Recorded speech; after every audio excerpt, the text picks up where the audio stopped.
Hola amigos, yo soy Christiana Figueres y tenemos la alegría de presentarles y de compartir el libro El futuro por decidir, el cual he escrito con mi coautor.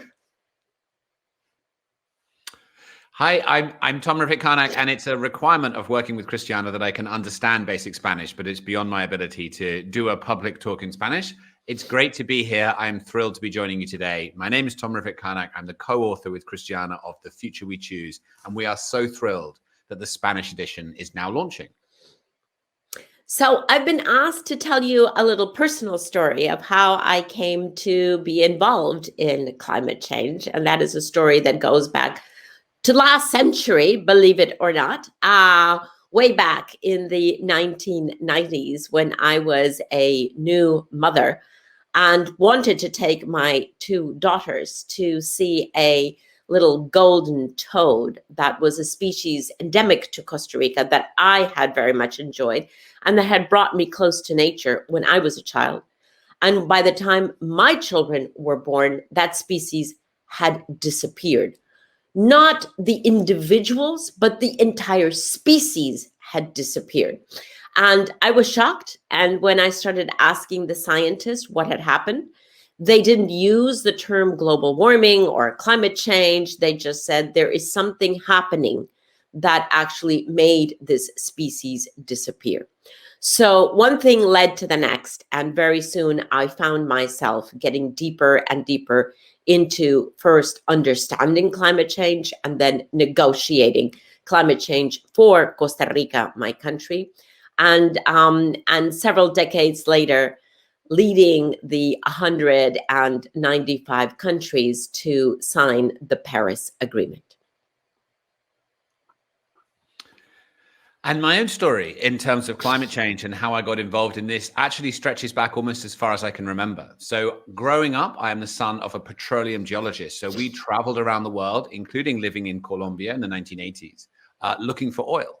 And so that intersection of oil and energy and humanity was always very present in my mind. And growing up, I assumed that I would follow my father into that industry. But even in the late 90s, you didn't have to look far in the relationship between oil and society to realize that all was not very well. And as I started pulling on that thread, it unraveled and I saw what was happening and the devastation that was already occurring that would continue to unfold. So that has really defined the whole of my professional life. I have always been motivated by trying to do something around climate change.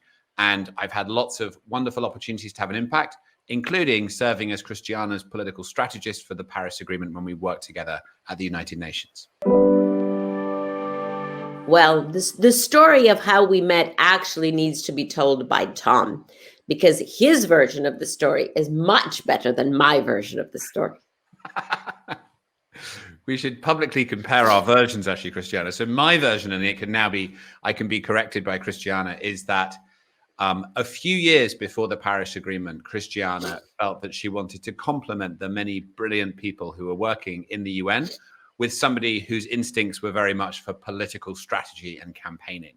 So after some inquiries and through a mutual friend, that led her to reach out to me. And we had a conversation in New York, actually. We met, that's where I was living at the time, and we met in a park and we spent the day having lunch and walking from one end of Manhattan to the other. And at the end of the day, she explained to me throughout the day what was required, how we were going to have to get countries on board, the mountain that was left to climb, and the importance of what we were doing. And at the end of the day, she turned to me and said, well, it's clear to me that you have none of the skills or experience necessary for this job, but I have a feeling you could do it, so let's try. And it was my first experience of how Christiana Figueres operates intuitively and thereby makes far more progress than most people very quickly. And I hope that it went okay. What do you think, Christiana? How did it turn out? I think it was a pretty darn good job. Congratulations.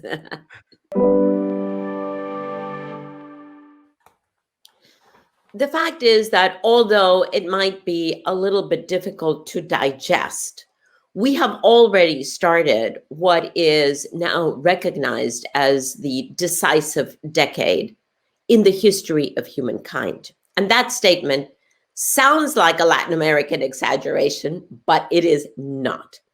we have started the most important decade in the history of humankind, because it is in this decade, in these 9 years left to 2030, that we will be deciding between two futures for humankind on this planet.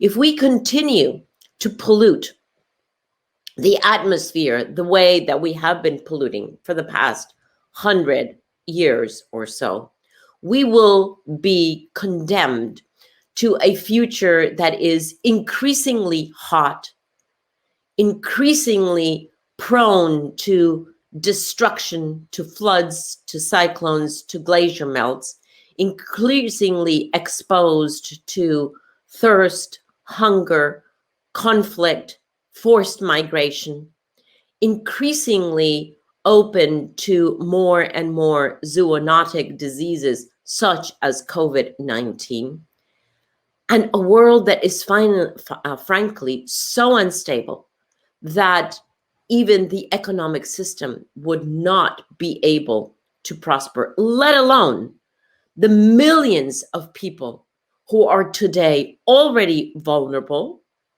and who under these conditions would be life threatened. That is one future. And that is the future that we are likely to move toward unless we make dramatic changes right now. If we're able to make the dramatic changes that are necessary in our personal lives, if corporations make the decisions they need to, and if governments enact the policies that they need to enact, then by 2030, if we have cut our emissions, our greenhouse gas emissions from where they are today to 1/2, then we've actually opened the door to a world that is not just avoiding the dystopia that I have described, but actually a much better world than the world that we have now. Because it will be a world where the world is much greener, where the planet is much greener because we have planted so much. We have regenerated soils. We have regenerated forests.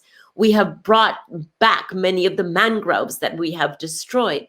It is a world in which cities will be so much cleaner, quieter, because we will have gone beyond the internal combustion engine. In those cities, we will have transport that is efficient. It is a world in which we have moved our personal diets to substantially plant-based diets. And it is a world in which every family has access to clean, ubiquitous, renewable energy. So a very different world, a very, very different world. And we start the book with the description of those two worlds because we have to realize that those two worlds are possible, but that only one is a morally responsible world for us to bequeath to those who come after us. So the choice is ours, and the choice is one that we are making in this decade.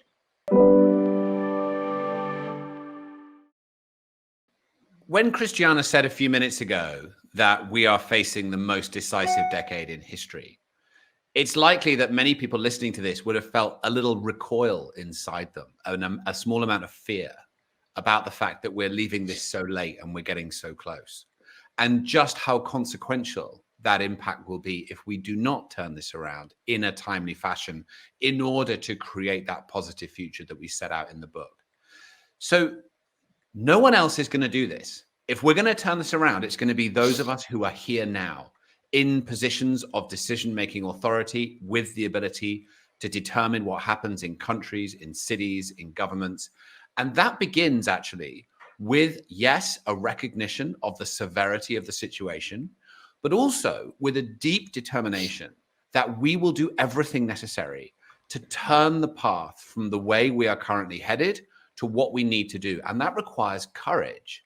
That requires a determination to do the things that are difficult at the moment when they're really needed. If we don't have that, then the default mode when you're faced with a big risk like this can sometimes be that we end up moving inexorably towards it because we never reach the point of deep decision making that we will actually be part of the solution and we will work to create a better future. That's what we talk about as this stubborn, determined optimism, that we will actually, while we can, decide to be part of that future. That doesn't mean ignoring the reality that there are serious challenges ahead and that some elements of that future are not going the way that we hope they would, although I should point out that many are. What it means is facing that reality very clearly, but refusing to be determined by it, refusing to say, therefore, it is inevitable for us to make the turn and do what's necessary.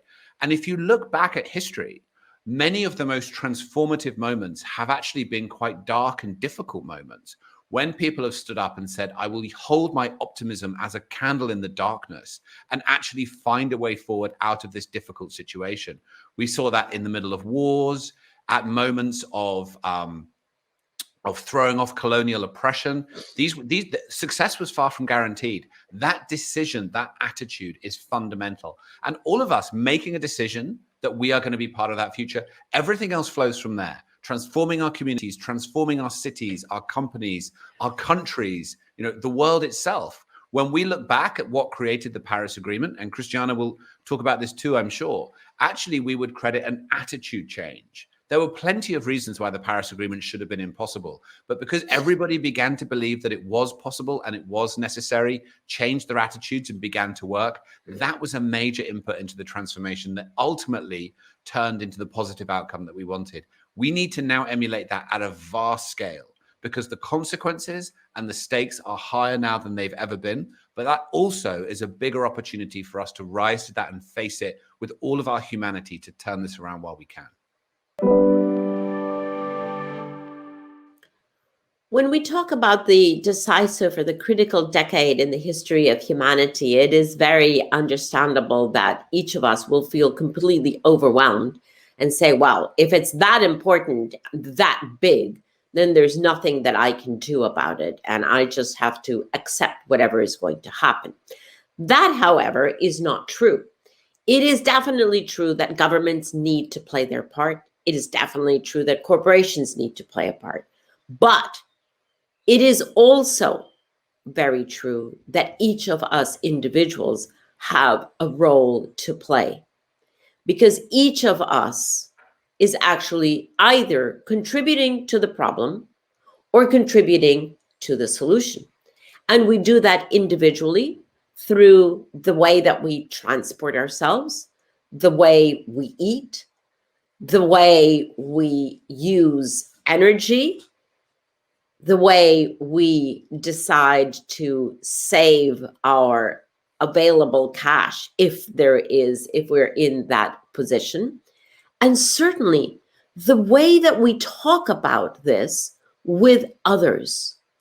We have to be able to accept our personal responsibility, move our daily habits and behaviors and decisions onto a responsible path, and be able to bring those in our family and our friends and our neighbors onto the same responsible path.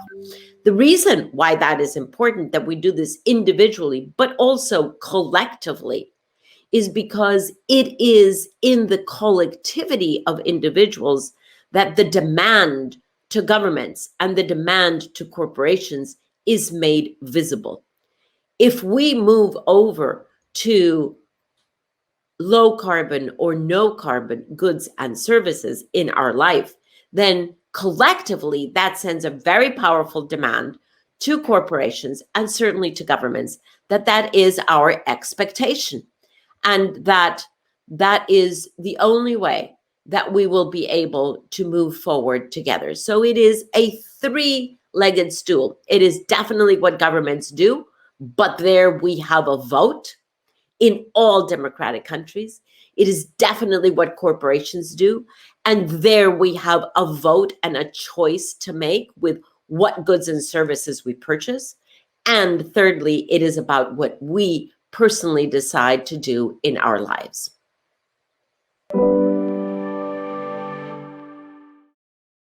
the first thing I'd say in terms of shifting our mindsets is there's nothing mysterious about this, right? This is about a clear decision and an intention that we will play a different role in the future. But there's certain things we can do that can make that stick. Because oftentimes we might try to make a decision that we will see things in a different way or play a different role, but it can be hard to change our habits, our mental patterns and our ways of thinking, whether we feel we're not empowered to participate in something or we're not genuinely part of a major transformation, we feel disempowered, can be very pervasive. So we need to be quite deliberate about changing that. And I would point out two things in particular. The first thing is it really makes a difference to take action.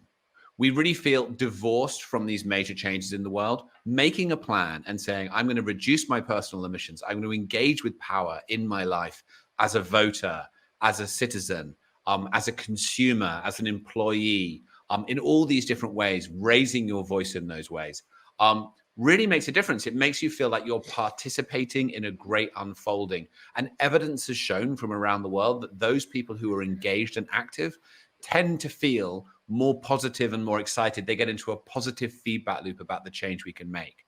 And the other thing I would point out is I think that we have made a mistake in our mental attitude towards climate change about the relationship between control and outcomes. On climate, you often hear people say that if you can't control the outcome, then why try? Why give up eating meat? Why don't fly on a plane? It doesn't make any difference anyway. You're just one person. But actually, in many other parts of our lives, we think about this very differently. Imagine if you were caring for a loved one who was sick. Actually, the control, the meaning comes from the fact, to a degree, that you can't control it. It makes no difference whether you can control the outcome, whether they get sick or in some cases even die. The fact that you can be there doing what is possible to help at a moment of crisis and show up is a fundamental part of who you are as a human being. And we need to shift to that type of attitude. None of us can control the outcome. However, we can all play our part in a meaningful and effective way, and that will then look after itself. And if we begin to do that, we take action, we change that attitude, it's not that difficult to change your mindset, and it really fills your life with meaning and purpose to do so.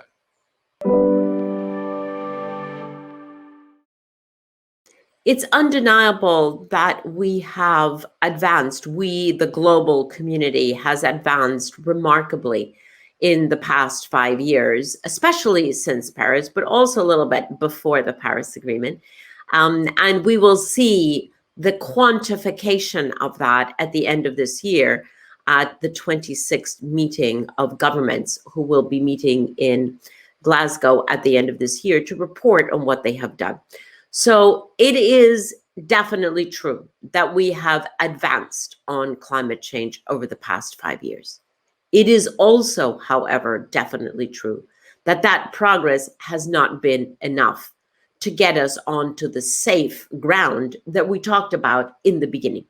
We are currently not on track to be able to cut our greenhouse gas emissions by 1/2 by 2030.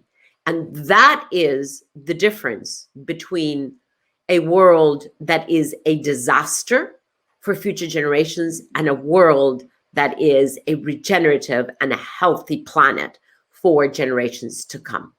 So because of that, because we're still not on track, that is why Tom and I continue to work in different ways, because we no longer work for the United Nations, but we continue to work to encourage and to motivate companies, governments, citizens, public authorities to make the decisions and take the actions that we all need to take in order to get us onto a safe ground. And the only thing I would add to that is it's as the future we can create is becoming clearer. It's now entirely clear that it is possible for us to reforest and rewild this planet. It is possible for us to provide clean energy to everybody in a more equitable way. It is possible for us to produce food in a manner that doesn't destroy the environment, that allows the insect populations of previous years to boom. That world is becoming sharper and sharper into focus. And I, for one, am becoming increasingly mesmerized by the possibility that we can create that world in my lifetime and certainly in my children's lifetimes. And I want to live to see it. I want to live to see a world where we've brought back biodiversity, we've made the Earth a forested planet again, and we have finally included and incorporated the most vulnerable people into the benefits of this society. So that motivates me every day to keep working on this, and I'm sure I'll keep working on it for the rest of my life. Bueno, amigos, muchas gracias. Gracias por compartir estos minutos con nosotros y nuevamente los invito no solo a leer el libro, que es un libro relativamente corto y les prometo, simple de entender, pero los invito no solo a leer el libro, sino a adoptar algunas de las prácticas y las medidas en su vida personal que sugerimos en ese libro para que ustedes también sean cada una y cada uno de ustedes parte de la solución de este problema que es global, pero que necesita soluciones personales.